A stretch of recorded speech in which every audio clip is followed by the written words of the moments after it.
সবাইকে স্বাগত দীপ্ত সংবাদের সাথে রয়েছে দোলা ডলারের। শুরুতেই জানাবো সংবাদ শিরোনাম। ঢাকার চারপাশে নৌপথ চালু করবে সরকার, নদী দূষণমুক্ত রাখার নির্দেশ দিলেন প্রধানমন্ত্রী। শীর্ষ সন্ত্রাসী ডেভিড ইমন ও তার 4 সহযোগীর 10 দিনের রিমান্ড মঞ্জুর করেছে আদালত। চুয়াডাঙ্গায় ব্ল্যাক বেঙ্গল ছাগল পালনে সফল খামারিরা অবদান রাখছেন গ্রামীণ অর্থনীতিতে।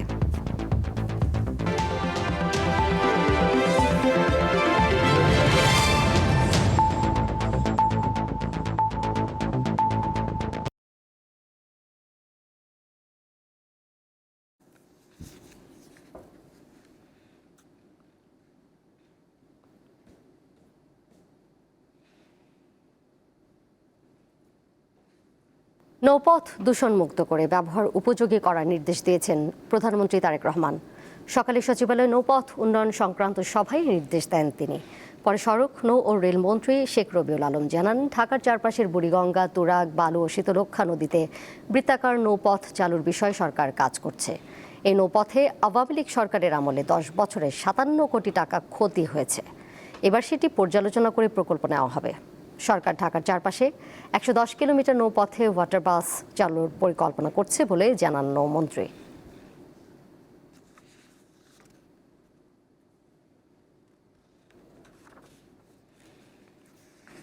সিলেটের একটি চায়ের দোকানে বসে বন্ধুদের সঙ্গে আড্ডার ছলে এইচএসসি পরীক্ষার উত্তরপত্র মূল্যায়নের অভিযোগে এক প্রভাষককে আটক করা হয়েছে।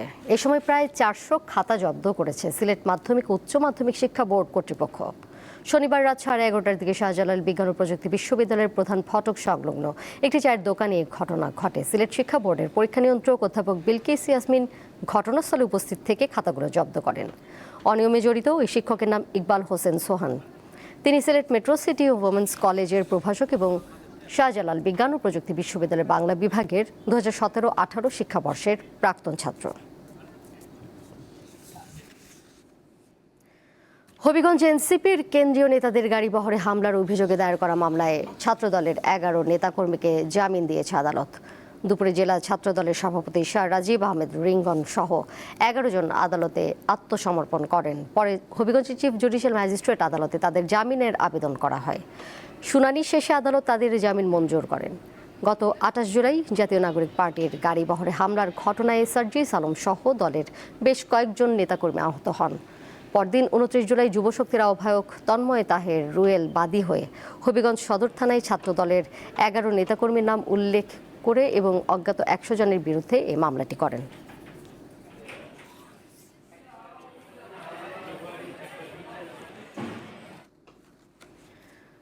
জুলাই আন্দোলনের সময় হবিগঞ্জের বানিয়াচংয়ে পেশাগত দায়িত্ব পালন করতে গিয়ে নিহত হন স্থানীয় সাংবাদিক সোহেল আখুনজি। একমাত্র উপার্জনক্ষম ব্যক্তিকে হারিয়ে চরম আর্থিক সংকটে পড়েছে তার পরিবার। আগস্ট 2024 বিকেল 3টা সাবেক প্রধানমন্ত্রী শেখ হাসিনা দেশ ত্যাগের পর হবিগঞ্জের বানিয়াচংয়ে আনন্দ মিছিল বের করে ছাত্র জনতা। ঠিক তখনই পুলিশ বাধা দিলে শুরু হয় সংঘর্ষ। এতে পেশাগত দায়িত্ব পালন করতে গিয়ে নিহত হন স্থানীয় সাংবাদিক সোহেল আখুনজি। এরপর থেকে তার পরিবারে নেমে আসে চরম বিপর্যয়। একমাত্র উপার্জনক্ষম ব্যক্তি সোহেল আখুনজিকে হারিয়ে দিশেহারা তার পরিবার। স্নাতক করেও মিলছে না বিধবা স্ত্রীর চাকরি। সংসার চালাতে গিয়ে হিমশিমে পড়েছেন তিনি। সন্তানদের পড়াশোনা এবং ভবিষ্যৎ গড়তে সরকারি চাকরির দাবি জানান তিনি। চাই সরকার যাতে আমাকে একটা চাকরি দেওয়া হোক। চাকরি পেলে আমি আমার সংসার বা আমার বাচ্চারা নিয়ে ভালোভাবে থাকতে পারবো। পিতাকে হারিয়ে এখনো কেঁদে উঠে 4 বছরের ছোট্ট মেয়ে সোহা। ছবিতে প্রায়ই তাদের পিতাকে খুঁজে বেড়ায় 3 ভাই বোন।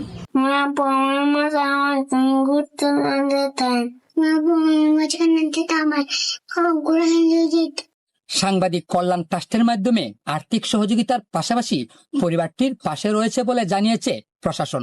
ওনাদেরকে জানিয়ে রেখেছি, ওনাদের যেই কোনো সমস্যা, যেই কোনো প্রয়োজন যেন আমাদের সাথে তৎক্ষণাৎ যোগাযোগ করে এবং আমরা সেই বিষয়ে ওনাকে সহযোগিতার বিষয়ে বদ্ধপরিকর। সঠিক তদন্তের মাধ্যমে সাংবাদিক সোহেল হত্যার বিচারের দাবি জানিয়েছেন স্থানীয়রা। আখলাস আহমেদ প্রিয়, দীপ্ত সংবাদ, হবিগঞ্জ। পাবনার ঈশ্বরদী উপজেলায় দ্বিতীয় শ্রেণীর এক স্কুল ছাত্রীকে ধর্ষণের অভিযোগে মাসুদ রানা নামে এক অটো চালককে গ্রেপ্তার করেছে পুলিশ। শনিবার রাতে তাকে বাড়ি থেকে গ্রেপ্তার করা হয়। ভুক্তভোগীর পরিবারের অভিযোগ, দীর্ঘদিন ধরে শিশুটিকে চকলেট সহ বিভিন্ন ধরনের প্রলোভন দেখিয়ে আসছিলেন অভিযুক্ত এই ব্যক্তি।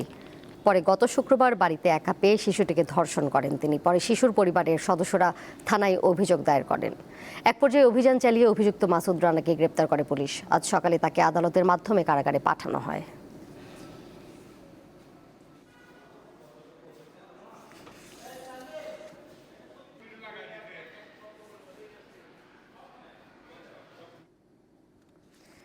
জুলাই গণ অভ্যুত্থানের দ্বিতীয় বর্ষপূর্তি উপলক্ষে গোপালগঞ্জের টুঙ্গিপাড়ায় একটি স্মারক তোরণ নির্মাণের কয়েক ঘন্টার মধ্যে তা পুড়িয়ে দেওয়ার অভিযোগ উঠেছে।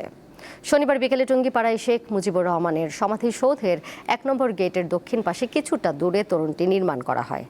স্থানীয়রা জানান, জুলাই গণ অভ্যুত্থানে নিহত শহীদ ও আহতদের স্মরণে টুঙ্গিপাড়া পৌর ছাত্রদল ও স্বেচ্ছাসেবক দল তোরণটি নির্মাণ করে। শনিবার সন্ধ্যার পর কে বা কারা তোরণটিতে আগুন দিয়ে পালিয়ে যায়। এতে তোরণটির আংশিক অংশ পুড়ে যায়। বিষয়টি নিয়ে এলাকায় চাঞ্চল্য সৃষ্টি হয়েছে। খবর পেয়ে পুলিশ ঘটনাস্থল পরিদর্শন করেছে। ঘটনা তদন্তে মাঠে নেমেছে পুলিশ।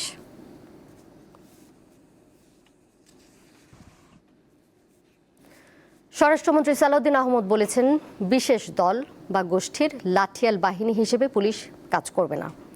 পুলিশকে হতে হবে জনগণের বন্ধু ও নিরাপত্তার প্রতীক। সকালে রাজশাহীর সারদায় পুলিশ একাডেমিতে ২৭তম বিসিএস পুলিশ কর্মকর্তাদের প্রশিক্ষণ সমাপনী কুচকাওয়াজ অনুষ্ঠানে অংশ নেন স্বরাষ্ট্রমন্ত্রী।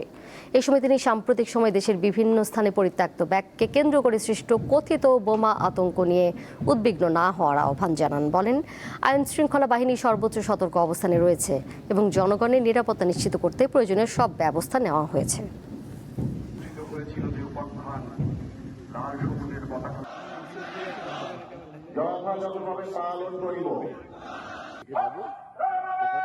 বর্তমান সরকার বিশ্বাস করে পুলিশ কোনো বিশেষ দলের বা গোষ্ঠীর লাঠিয়াল বাহিনী নয়, বরং পুলিশ হবে জনগণের কৃত্রিম বন্ধু।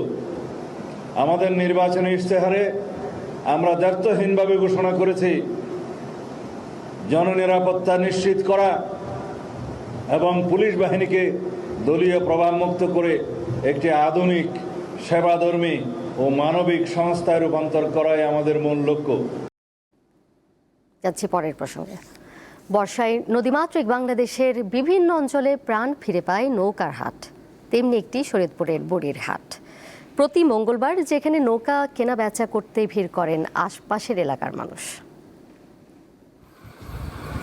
নৌকা কারো শখের বাহন, কারো জীবিকার অবলম্বন। বর্ষা এলেই প্রাণ ফিরে পায় শরীয়তপুরের বুড়িরহাটের ঐতিহ্যবাহী শতবর্ষের পুরাতন নৌকার হাট। স্থানীয়ভাবে এটি ২০ শতকের শুরুর দিকে নিত্যপণ্য প্রয়োজনীয় কেনাবেচার হাট হিসেবেই পরিচিত ছিল।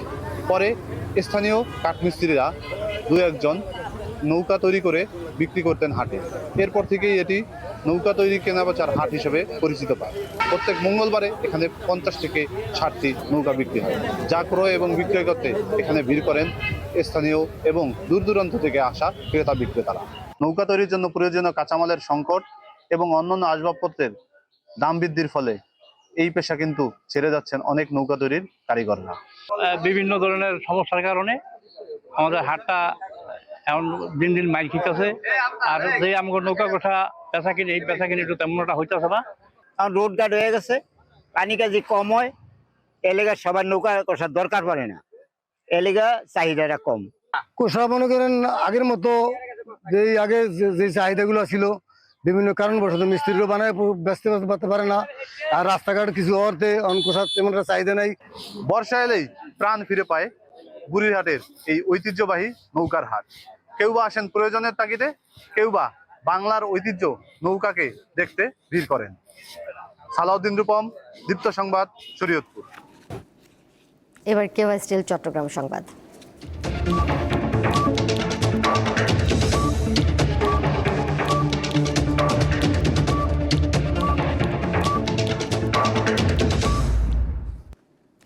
চট্টগ্রামের শীর্ষ সন্ত্রাসী ডেভিড ইমন ও তার ৪ সহযোগীকে ১০ দিনের রিমান্ড আবেদন মঞ্জুর করেছে আদালত। সকালে চট্টগ্রামের জুডিশিয়াল ম্যাজিস্ট্রেট আদালত ৩-এর বিচারক মোতাসিম বিল্লাহ শুনানি শেষে এই আদেশ দেন।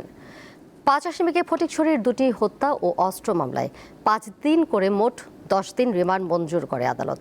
চট্টগ্রাম মহানগর ও জেলা পুলিশের তালিকাভুক্ত শীর্ষ সন্ত্রাসী ডেভিড ইমনকে বৃহস্পতিবার 3 সহযোগী সহ যশোরে গ্রেপ্তার করা হয়। পরে আরও এক সহযোগীকে গ্রেপ্তার করা হয়।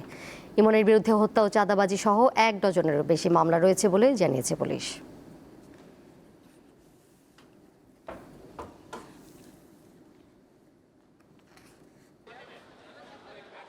বিএনপি মহাসচিব মির্জা ফখরুল ইসলাম আলমগীর বলেছেন, ন্যায় বিচার ও আইনের শাসন প্রতিষ্ঠা করতে চায় বিএনপি।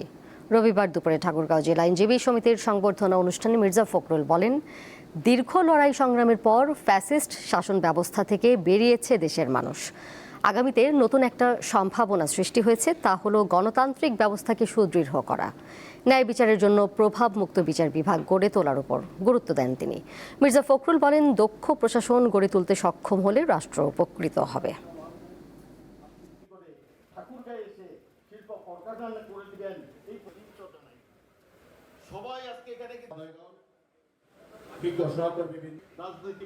নতুন একটা সম্ভাবনা সৃষ্টি হয়েছে। সেই সম্ভাবনা হচ্ছে একটা গণতান্ত্রিক ব্যবস্থাকে সুদৃঢ় করা। গণতন্ত্র যদি চলে, গণতন্ত্র যদি প্র্যাকটিস হয়, তাহলে বাকি সব কাজগুলো হয়ে যায়।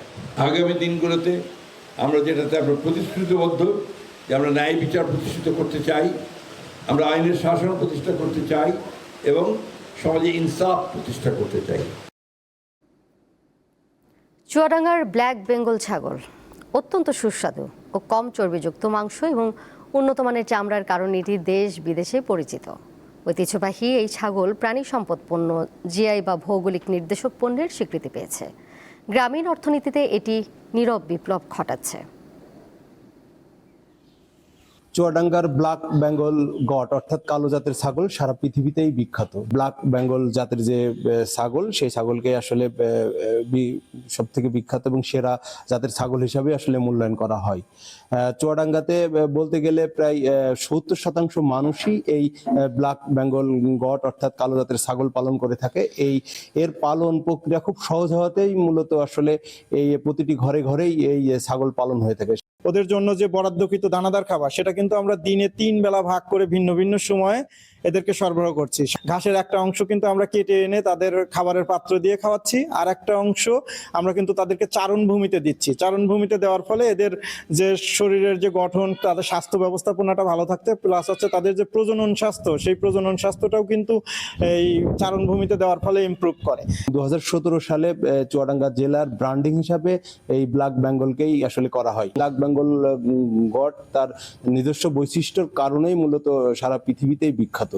এটা সাদা, খয়েরি বা ধূসর বিভিন্ন রঙেরই হতে পারে। আমাদের এই চুয়াডাঙ্গা জেলাতে প্রায় 7000-এর মতো ছাগল পপুলেশন আছে। সেখান থেকে আমাদের ভালো একটা অর্থনৈতিক সাপোর্ট আমাদের গ্রামীণ অর্থনীতিতে আসে। বর্তমান বৈশ্বিক যুগে বিভিন্ন কারণে ব্ল্যাক বেঙ্গল ছাগলের সংখ্যা কিছুটা কমে যাচ্ছে। আমরা চেষ্টা চালাচ্ছি যে এই ব্ল্যাক বেঙ্গল ছাগলে আরো মানুষের কাছে জনপ্রিয় করে তোলা। কুষ্টিয়া গ্রেড হিসাবে পরিচিত হলেও এই ব্ল্যাক বেঙ্গল গট মূলত চুয়াডাঙ্গা সহ এই অঞ্চলেই বেশি পালন হয়ে থাকে এবং প্রতি বছরই আসলে চামড়া এবং মাংস থেকে 2000 কোটি টাকা আয় করে থাকে এই জেলার মানুষ। হুসাইন মালিক, দীপ্ত সংবাদ, চুয়াডাঙ্গা। এবারে আন্তর্জাতিক প্রসঙ্গ। দ্রুত একটি চুক্তির শর্তে ইরানের উপর হামলা থেকে বিরত থাকার সিদ্ধান্ত নিয়েছেন যুক্তরাষ্ট্রের প্রেসিডেন্ট ডোনাল্ড ট্রাম্প। স্থানীয় সময় শনিবার নিজের সামাজিক যোগাযোগ মাধ্যম ট্রুথ সোশ্যালে দেওয়া এক পোস্টে এই তথ্য জানান ট্রাম্প। এতে তিনি বলেন, যুক্তরাষ্ট্র ইরানের বিরুদ্ধে দ্বিতীয় বিশ্বযুদ্ধের পর নজিরবিহীন মাত্রার সামরিক শক্তি প্রয়োগের জন্য প্রস্তুত ছিল, কিন্তু পশ্চিম এশিয়ার কয়েকটি দেশের অনুরোধে হামলা স্থগিত করা হয়েছে। ইরান অবশ্য হুঁশিয়ারি দিয়ে বলেছে, হামলা হলে শুধু এর জবাবই দেওয়া হবে না, পুরো অঞ্চলকে প্রস্তর যুগে ফিরিয়ে নেওয়া হবে। ইরানের বিরুদ্ধে হামলায় পশ্চিম এশিয়ার কোনো দেশ অংশ নিলে তাদেরও লক্ষ্যবস্তু করা হবে বলে সতর্ক বার্তা দিয়েছে তেহরান।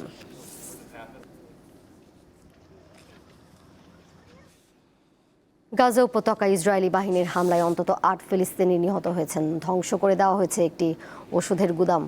হামাসের নিরস্ত্রীকরণ ও ইসরায়েলি সেনা প্রত্যাহারের বিষয়ে যুক্তরাষ্ট্রের পরিকল্পনা ঘোষণার 2 দিন পর গাজার বাড়িঘরে এই হামলা চালিয়েছে ইসরায়েল। ফিলিস্তিনি বেসামরিক প্রতিরক্ষা বিভাগ জানিয়েছে, রবিবার গাজা জুড়ে চালানো ইসরায়েলি বিমান হামলায় দের আল বালা, খান ইউনিস এবং গাজার পুরাতন শহরে এই হতাহতের ঘটনা ঘটে।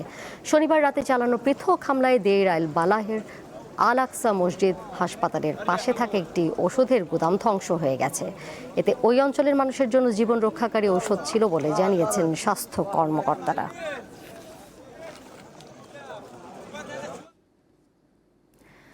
হামাসকে নিরস্ত্রীকরণ না করা পর্যন্ত গাজা থেকে সেনা প্রত্যাহারের কোনো প্রশ্নই আসে না বলে জানিয়েছে ইসরায়েল। আর ইসরায়েলি সেনা প্রত্যাহার নিশ্চিতের উপর নিরস্ত্রীকরণ নির্ভর করবে বলে সাফ জানিয়ে দিয়েছে হামাস। এতে করে গাজা নিয়ে ট্রাম্পের বোর্ড অফ পিসের পরিকল্পনা বাস্তবায়ন অনিশ্চিত হয়ে পড়েছে। শঙ্কার মধ্যেই সামনে এসেছে হামাসের অস্ত্র সমর্পণ থেকে শুরু করে ইসরায়েলি বাহিনীর সেনা প্রত্যাহার, নতুন ফিলিস্তিনি প্রশাসন ও গাজা পুনর্গঠনের রূপরেখা। গাজাবাসীর স্থায়ী শান্তি নিশ্চিতে ইসরায়েলের সেনা প্রত্যাহারের বিনিময়ে নিজেদের অস্ত্র আত্মসমর্পণে রাজি হয়েছে ফিলিস্তিনের স্বাধীনতাকামী সংগঠন হামাস। মার্কিন প্রেসিডেন্ট ডোনাল্ড ট্রাম্পের বোর্ড অব পিসের আওতায় ইতিমধ্যে এ বিষয়ে সমঝোতা হলেও তা বাস্তবায়ন নিয়ে দেখা দিয়েছে শঙ্কা। যুক্তরাষ্ট্রের প্রেসিডেন্ট এটিকে ঐতিহাসিক সমঝোতা আখ্যা দিলেও তা অগ্রহণযোগ্য বলে প্রত্যাখ্যান করেছেন ইসরায়েলের জাতীয় নিরাপত্তা মন্ত্রী ইতামার বেন গাভির। এতে করে একদিকে ওয়াশিংটনের চাপ, অন্যদিকে নিজ সরকারের কট্টরপন্থীদের বিরোধিতার চরম রাজনৈতিক সংকটের কবলে প্রধানমন্ত্রী বেনিয়ামিন নেতানিয়াহু। অন্যদিকে গাজা থেকে ইসরায়েলি সেনা প্রত্যাহার নিশ্চিতের উপর নিরস্ত্রীকরণ নির্ভর করবে বলে সাফ জানিয়ে দিয়েছে হামাস। এসব জটিলতা কাটিয়ে উঠে শেষ পর্যন্ত হামাসের অস্ত্র আত্মসমর্পণ শুরু হলেও তা কবে গিয়ে শেষ হবে এবং হামাস কার কাছে বা অস্ত্র আত্মসমর্পণ করবে তাই এখন দেখার বিষয়।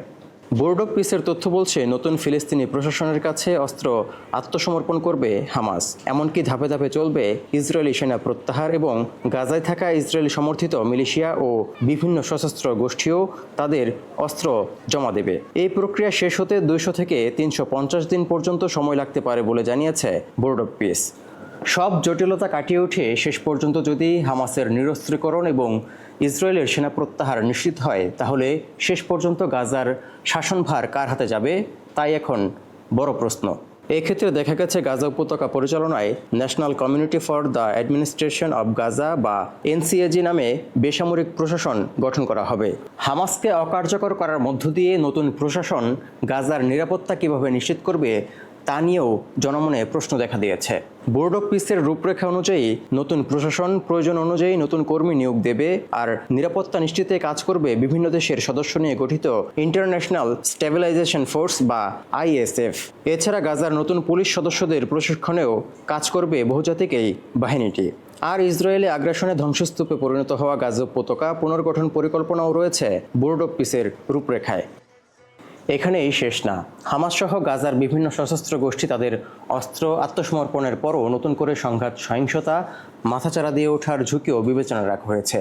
তাই তারা যেন নতুন করে সংঘাতে লিপ্ত হতে না পারে এর জন্য একটি সোশ্যাল পিস এগ্রিমেন্টে সই করতে হবে। তৌহিদুর রহমান, দীপ্ত, বার্তাকক্ষ। খেলার খবর। সিরিজ বাঁচানোর মিশনে আজ রাত 8টায় ওভালে দ্বিতীয় টেস্টে স্বাগতিক ওয়েস্ট ইন্ডিজের মুখোমুখি হবে পাকিস্তান। প্রথম টেস্টে 90 রানের দাপটে জয়ে 2 ম্যাচের সিরিজে 1-0 ব্যবধানে এগিয়ে রয়েছে স্বাগতিক ওয়েস্ট ইন্ডিজ। সিরিজে টিকে থাকতে হলে দ্বিতীয় টেস্টে জয়ের বিকল্প নেই পাকিস্তানের। অন্যদিকে এই ম্যাচ জিতে সিরিজ নিশ্চিত করবে ক্যারিবিয়ানরা। প্রথম টেস্টে 2 ইনিংসেই ব্যাট হাতে ব্যর্থ হয়েছে পাকিস্তানের টপ অর্ডার। সেই ভুল শুধরে ঘুরে দাঁড়ানোর লক্ষ্য সফরকারীদের। তবে ইনজুরির কারণে দ্বিতীয় টেস্টে খেলতে পারবেন না পাকিস্তানের ব্যাটার শান মাসুদ। স্পিন সহায়ক উইকেটে 2 দলের স্পিনারদের লড়াইয়ের পাশাপাশি টপ অর্ডারের ব্যাটারদের পারফরমেন্স ম্যাচের ভাগ্য নির্ধারণে গুরুত্বপূর্ণ ভূমিকা রাখবে।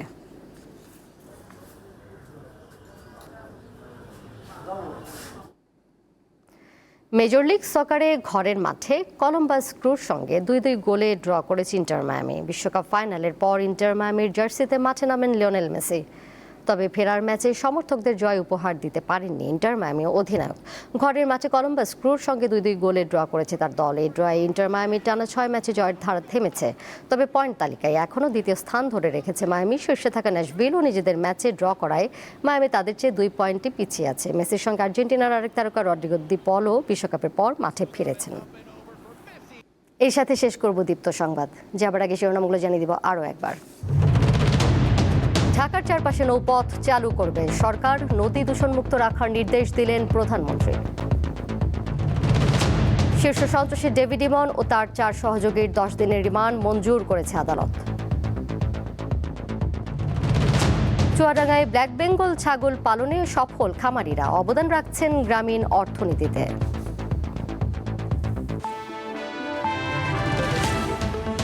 এই ছিল এখনকার মতো। পরের সংবাদ দেখবেন সন্ধ্যা 6:40। এছাড়াও আরও তথ্য এবং বিনোদনের নানা খবর জানতে যুক্ত থাকুন দীপ্ত ডিজিটাল প্ল্যাটফর্মে।